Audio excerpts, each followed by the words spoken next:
Continuação, tá? Da leitura e explicação do livro apócrifo, primeiro Apocalipse de Tiago. Desculpa demorar para gravar novos vídeos, é que eu só consigo gravar mesmo, tá? Quando eu tenho tempo disponível, claro, com um ambiente favorável como o silêncio mínimo, né? Sempre tem barulho aí de bichinhos aí ao fundo no áudio, mas isso aí não tem como tirar, não, tá? Vai, por favor, desculpando aí qualquer coisa. Vamos logo prosseguirmos aqui com a nossa leitura e explicação desse livro apócrifo, que é muito interessante. Aí o texto, vou continuar de onde parei, né? Até agora, eu tenho sido justo e você tem sido servo dele. Quem está falando aqui com Tiago? O Cristo, tá? O Cristo está falando com Tiago o seguinte, que até agora, antes do Cristo morrer e ressuscitar, Tiago tem sido o servo do justo e o Cristo o justo. Presta atenção. O Cristo aqui ainda não tinha, enfim. Quer dizer, aqui ele já, não, aqui ele já tinha já morrido, deixa eu ver. Já tinha morrido e ressuscitado. Só que tinha um detalhe aqui, o Cristo, ele iria, no caso aqui, ascender aos céus e ele não iria descer aqui até ele fazer, né, o retorno, digamos assim, para julgar aqui a terra, né? Pelo menos é isso que a Bíblia fala e os apócrifos, tá? Então aqui ele já tinha morrido e ressuscitado e ele estava falando com Tiago. Tipo como se Tiago fosse colocado como uma liderança ali do grupo dos discípulos. É tipo isso, né? Ou fosse visto como se fosse tipo um representante do Cristo, uma imagem do Cristo. E citando isso de representante do Cristo, né, acabei lembrando, né, de Pedro, que eles dizem que Pedro foi o primeiro papa por causa daquele ocorrido lá, que uma hora eu vou explicar isso para vocês. A gente tem que entender o texto e o contexto, né, que Cristo diz para Pedro, Pedro, quem você acha que eu sou? Aí Pedro diz, você é o Filho de Deus. Aí Cristo diz, sobre esta pedra, enfim, ele fala lá de um jeito, né? Eu firmarei a minha igreja. Só que tem gente que entende que estava dizendo que iria firmar a igreja sobre Cristo, não. É sobre aquela certeza afirmativa. Ou, perdão, tem pessoas que pensam que Cristo estava a dizer que iria firmar a igreja dele com a liderança de Pedro. Não é isso. O que Pedro seria o primeiro papa, nada disso. O texto ali, o contexto está dizendo exatamente o contrário. Que por meio daquela afirmativa, daquela certeza, com toda a certeza que Pedro fez, você é o Filho de Deus, com essa convicção, com essa fé, com essa crença que o Cristo iria firmar a igreja dele, que no caso é um agrupamento de pessoas que tinham aquela mesma convicção, aquela mesma crença, aquela mesma certeza de que ele é o Filho de Deus, entendeu? Ali é só uma questão de ler e interpretar o texto, tá? Infelizmente, né,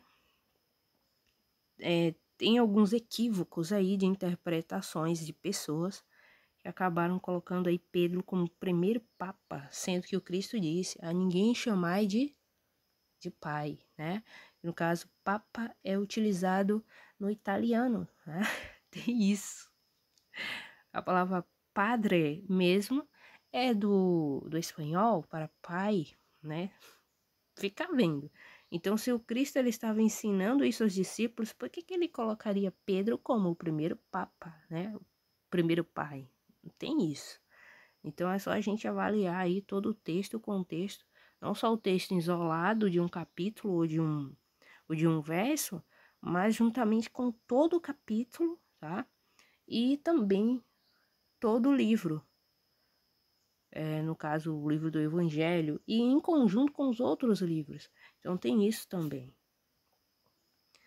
Mas é interessante isso aqui que é dito, né, sobre Tiago. Aí continua o texto. Uma hora a gente vai conversar sobre essa questão aí de Pedro, né, como o suposto primeiro papa. É preciso entender a Bíblia. Quando eu começar a ler a Bíblia, o Novo Testamento, provavelmente vai ser no outro canal. Aí continua aqui o texto. Agora, seu nome será Tiago Hatzadik, que aqui é hebraico, tá? Tiago Justo. Como colocou aqui, ó, Tiago Justo. Você percebe o quão lúcido você ficou quando me viu? Então, Cristo aqui, ele morreu, ressuscitou, apareceu para Tiago e está conversando com Tiago. Olha só. E aí continua o texto. Você até mesmo parou esta oração. Tá vendo aqui? Agora que você é o justo de Deus, você me reconhece o suficiente para abraçar e beijar-me.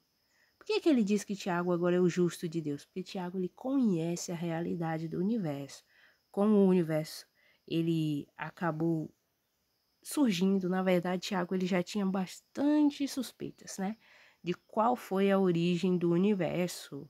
Eles já tinham conversado antes, só que a mente dos discípulos, por mais que o Cristo falasse, olha, a origem do universo se deu assim, por uma força ativa feminina, que criou a matéria dos céus e da terra.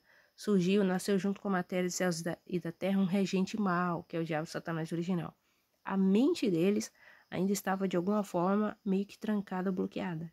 Porque se você já leu a Bíblia, você vê que o Cristo ele falava diversas coisas para os discípulos. Por exemplo, ele falou diversas vezes, ele avisou, olha, vão acabar me matando, eu vou morrer, enfim, crucificado, como todo mundo conhece, né? Por meio dessa morte, assim. Uma hora a gente vai conversar sobre isso, usando os textos gregos, né? O texto grego, o texto hebraico, para ver, né? Exatamente como se deu isso aí. Então, o Cristo ele avisava por diversas vezes, olha, eles vão ceifar minha vida, vão eliminar-me da terra. E eu vou ficar 3 dias, né? 3 noites morto. Depois eu vou ressuscitar. Só que eles não se tocavam com relação a essa informação, né? Tem isso também, só para você perceber. Agora imagina se o Cristo falava claramente para eles com relação a essa informação da morte e ressurreição dele. Imagina essas coisas aqui que esses livros apócrifos relatam. Então o Cristo ele vai esclarecer novamente para Tiago a origem do universo, que Tiago ficava pensando, né? Questionando assim sobre muitas coisas com relação à origem do universo, o diabo, quem é, como aconteceu a rebelião, porque o mal existe no universo. Muitas coisas que hoje nós consideramos. Então aqui, ó, como Tiago ele conhece agora a realidade, como diz aqui o Cristo, olha só o que o texto diz. Que Tiago agora, ele estava o quê? Lúcido. Aqui, ó. Então, o fato de Tiago estar lúcido, ou seja, ele ter noção da realidade do universo, do mundo em volta dele, em nossa volta, e tudo mais, ele é visto como o justo de Deus. Como eu li em algum livro, eu não lembro agora, acho que foi, não lembro o nome do livro, mas parece que foi um livro de Aristóteles, eu não lembro agora, mas enfim, que diz que em senso de julgar alguma coisa, a pessoa ela só é justa em julgar algo quando de fato ela conhece algo de forma absoluta. Então, o justo julga com justiça, o injusto com injustiça, como todo mundo sabe. Então, se eu conheço algo totalmente, eu posso fazer um bom julgamento. Então, Tiago ele é visto aqui como um justo, o justo de Deus agora. Por quê? Porque ele estava lúcido e ele reconhecia, ele tinha um conhecimento, ok, da realidade do universo agora. Presta atenção. E aí continua o texto. Amém. Eu te digo que você atiçou grande raiva e fúria contra si mesmo. No entanto, você não temeu e você me beijou. Olha só, quando Tiago ele ficou lúcido, ele percebeu Cristo ali, não é verdade? Só que ele acabou despertando fúria e o que? E raiva contra ele. Por causa de quem? Das autoridades, das potestades, daqueles principais e potestades que habitam nas regiões celestiais de Efésios 6:12. Tem autoridades do mal, das trevas, demônios que governam nas regiões celestiais. Então, gente, essa historinha romântica de que só Deus está no céu e que o céu é a morada de Deus, não é bem assim. O céu também é a morada de diversos demônios, de diversos deuses do mal, tá? Criaturas terríveis, governantes maus, tá? Que habitam nas regiões celestiais, incluindo o diabo e Satanás original, que será derrubado do céu lá no Apocalipse, ok? Então prestem atenção, por favor.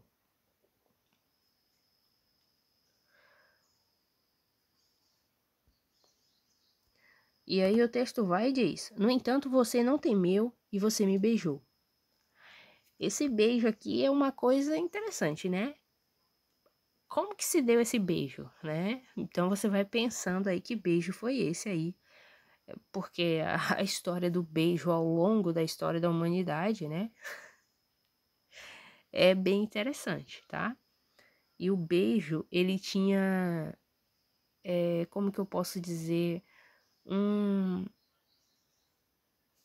ele era tipo um ato, uma ação de transmitir conhecimento ou sabedoria, ou até mesmo de conceder algo a alguém ou aceitar algo de alguém, né? Então, essa questão aí do beijo ao longo, enfim, de toda a trajetória da humanidade, desde o princípio, é algo bem curioso.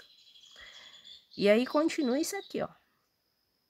Você vai encontrar essa história do beijo, né? Essa questão de beijos aí em outros livros apócrifos. Se você estiver lendo livros apócrifos, por favor, não se escandalize. Você precisa entender o texto e o contexto, a cultura daquela época, que não é como a nossa de hoje, tá? E o objetivo, né, desse ato de beijar alguém. Tem isso também. E aí continua, né? Ou seja, qual a finalidade desse beijo, né? Aí, ó, a gente vai continuar aqui. Isso aconteceu assim para que todos estes outros possam também se tornar o quê? Zadikim, que é o quê? Justos. Aí continua aqui, ó. Tiago era brando e chorou. Ele estava bastante angustiado. Vendo aí? Ele estava bastante angustiado. Eles sentaram juntos numa pedra. Imagina a cena, né, gente? Imagina. Aconteceu tudo aquilo que aconteceu, a morte e a ressurreição de Cristo. Tiago, ele estava em choque. E Tiago, a mente dele, ela foi destrancada, destravada, e ele começou a entender muitas coisas aqui. E continua o texto. O mestre disse a ele: Tiago, você certamente passará por sofrimentos. Avisando Tiago, presta atenção. Mas nunca esteja triste. É a carne que é fraca. Olha que interessante. Por que o Cristo disse isso aqui para Tiago? Sofrer, torturas, Tiago sofreu, né? Você sabe o final dele como se deu. Mas nunca esteja triste. A carne que é fraca. A carne é fraca por quê? Porque nós sentimos dor por causa da carne. Só que o seu eu interior, no caso, a sua alma, o espírito que habita em você, que é um dos espíritos da divindade, não são atingidos por, como que eu posso dizer, por feridas, tá? Que são causadas sobre a carne. A carne sente, a carne é machucada por feridas, né, física, como Cristo disse, não tema aquele que, enfim, faz perecer o corpo material, a carne, mas tema aquele que faz perecer, no caso, a alma no inferno. Porque a carne, gente, ela é uma coisa assim temporária, né? E realmente a carne, ela é fraca. Ela não tem muita resistência. Nós sentimos dor, ficamos doentes e tudo mais. Mas o que ele diz para Tiago? Nunca esteja triste. Nunca esteja triste ante a fraqueza da carne. Esse é um bom conselho, né? Porque tristeza também, a carne já é fraca e a tristeza junta, aí realmente fica difícil, né? Então, esses livros apócrifos, eles são muito interessantes. Eu particularmente gosto deles, porque eles têm bons conselhos, né? Tem algumas histórias aqui, tem sempre alguma lição de moral bem interessante aqui que dá pra gente tirar algum proveito. E aí continua o texto. A carne recebe o que foi ordenado a ela. E o que foi ordenado à carne? O que foi ordenado à carne? Perecer. Aí você fica pensando, como foi ordenado a carne perecer? Gente, nós nascemos, depois de nascer, você começa, né, a desenvolver, o teu organismo se desenvolve, com o tempo você vai envelhecer e com o tempo você vai morrer. Então a carne, o destino da carne é perecer, é ter um prazo de validade, seja esse de forma natural ou, enfim, de forma não natural, tá? E aí continua aqui o texto. Mas quanto a você, nunca permita que você fique tímido ou medroso frente aos arcontes por causa da carne. Porque os arcontes, eles fazem o quê? Governam sobre toda a matéria. O diabo e Satanás original também, que habita nas regiões celestiais. Eles controlam aqui a nossa realidade, o nosso mundo, tá? Que nós existimos e vivemos aqui. E eles vão usar o quê? O que eles têm, que é o quê? A matéria, a carne, para poder fazer com que as almas se dobrem diante deles. Continua o texto. Quando Tiago absorveu estas palavras, ele enxugou as lágrimas dos olhos dele, pois os olhos dele estavam muito vermelhos. Então o mestre falou para ele novamente: Tiago, veja, eu irei mostrar a você o seu resgate de antemão. Provavelmente, gente, eu acredito aqui que nessa altura Tiago ele teve alguma visão, né? Enfim, assim, extraordinária, que ele pôde enxergar alguma coisa assim que ele ficou temeroso, além de todos aqueles eventos que ele havia testemunhado, presenciado, que foi a morte e ressurreição de Cristo, aquelas catástrofes que aconteceram, advindas, né, ocorridas, enfim, que ocorreram por causa do evento da morte e ressurreição de Cristo, então foi algo bem assustador. E ele deve ter tido mais alguma visão aí nesse momento, né? Durante aquele ato ali, enfim, de ver o Cristo, abraçar, beijar, enfim. Aí continua o texto. Após você ter sido capturado e passar por grandes sofrimentos, um bando se armará contra você e te sequestrará. Gente, isso aqui não está falando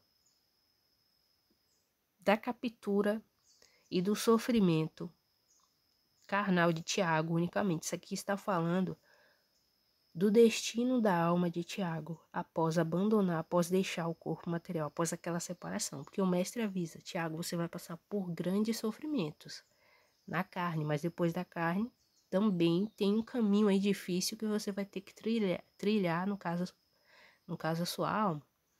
Porque o nosso eu é a nossa alma. O espírito que está em você, ele não é seu, é de Deus, tá? O espírito é inocente. A alma é quem paga por todo o delito cometido pela carne. A alma paga, o espírito não, ele é inocente. Continua o texto. O espírito vem habitar junto com a alma no corpo material, a fim de que essa alma tenha a chance de se salvar. E para orientar a alma, por isso que a Bíblia diz, andai no espírito, porque nós temos um espírito da divindade dentro de nós. Um dos espíritos que são também nomeados como divindade, né? Divindades são desses espíritos, são deuses e deusas, tem isso, tem os espíritos masculinos e femininos na Bíblia hebraica, no texto hebraico, enfim, longa história sobre a palavra hebraica lá utilizada para espírito, tá? É tanto feminina como masculina ao mesmo tempo, ou seja, é dual.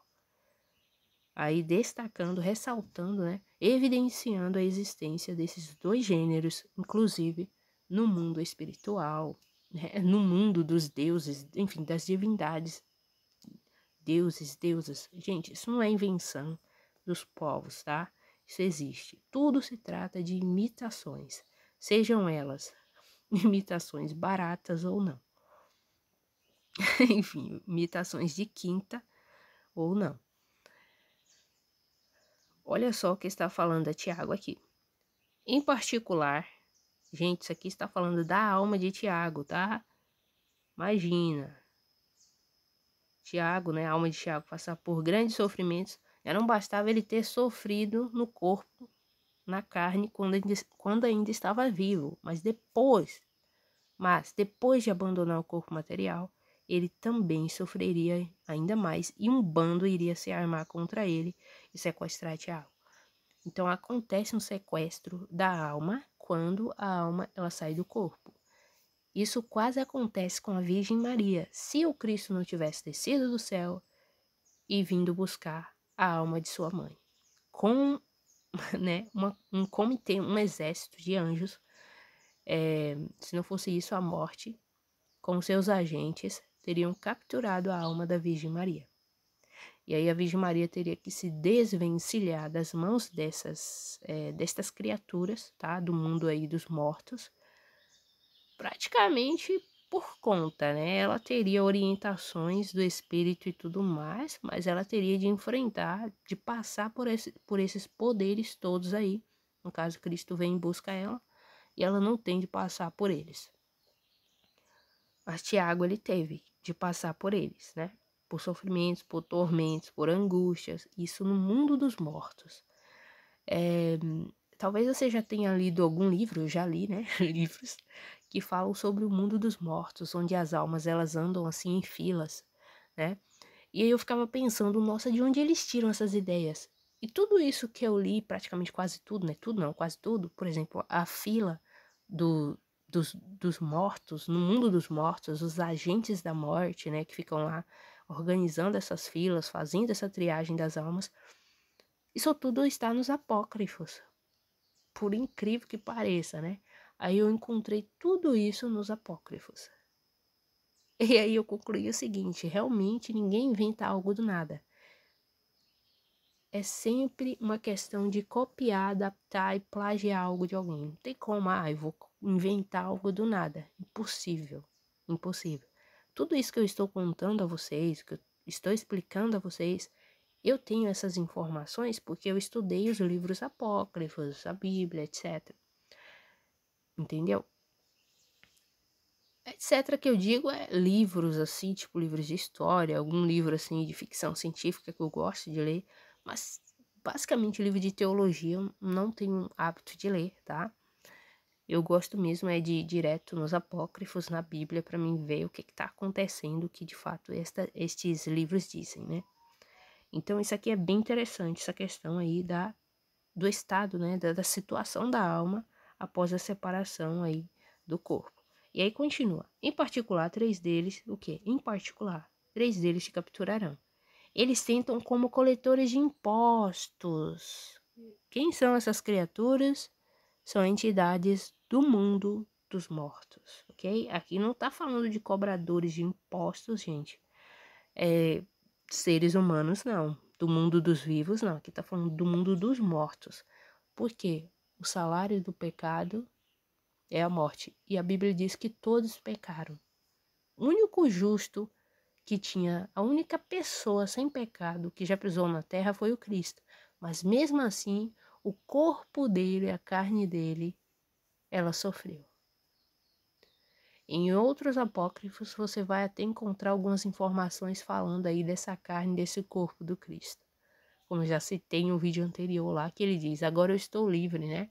Tipo, ele falando, tipo assim, que ele estava livre do impostor, algo do tipo assim. Que ele diz... Enfim, ou ele usa essa palavra impostor, não, é em outro livro, mas enfim. Ele fala algo desse tipo, né? Que ele não sofreu dano algum, que aquilo que pereceu mereceu, né, ter perecido, que foi a carne dele. Então, olha isso aqui, ó. Não somente eles roubam impostos, mas a alma. Olha que coisa. Isso é interessante, né? Ladrões de almas. Ladrões de almas. E aí? Esse livro ele é bem interessante, né? Olha que coisa legal. E aí continua o texto. Quando você adentrar no poder deles, presta atenção, gente, aqui tá falando do mundo dos mortos, tem vários e vários céus, vários níveis, tá? De céus, tipo os degraus de uma escada, sabe? Que alguém tem que ir pisando degrau por degrau para poder chegar lá no topo? Então, é isso. Presta atenção. O guarda deles te chamará. Te chamará. No caso aqui, o texto tá. O guarda deles irá te chamar, tá? O guarda deles irá te chamar. Quem é você e de onde você veio? Gente, a organização do mundo dos mortos, onde eles fazem a triagem, esse repasse das almas, esse transporte das almas por esses vários e vários céus, é como se fosse uma organização, tipo... Como que eu posso dizer? Por exemplo, imagina que você quer subir em um prédio, para você ir bem no alto, para você falar com, sei lá, o dono, você quer ir no terraço, né? Para falar com o dono do prédio ou algo do tipo. Deixa eu dar uma pausa aqui. Aí imagina, aí você vai ter que subir todos os andares, né? E se tiver umas seguranças, né? Você vai ter que passar por todos os seguranças, enfim, por todo aquele processo até chegar lá, né? Aí é isso que acontece com a alma. E se você não tiver o passe, você não passa, entendeu? Eles vão barrar a sua passagem.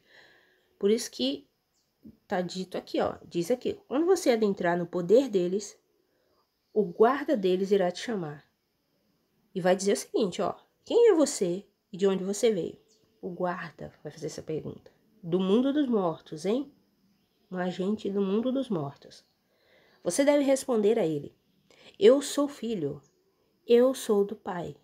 Olha as respostas que exatamente aqui, com precisão, Cristo ele ensina a Tiago o que dizer para que essas autoridades do mundo dos mortos deixem a alma de Tiago passar. Deixem Tiago passar no mundo dos mortos para poder ascender ao Pai. Presta atenção. Olha só, houve uma interrupção aqui, então vamos deixar para darmos continuação em um próximo vídeo, tá bom? Desculpa aí qualquer coisa.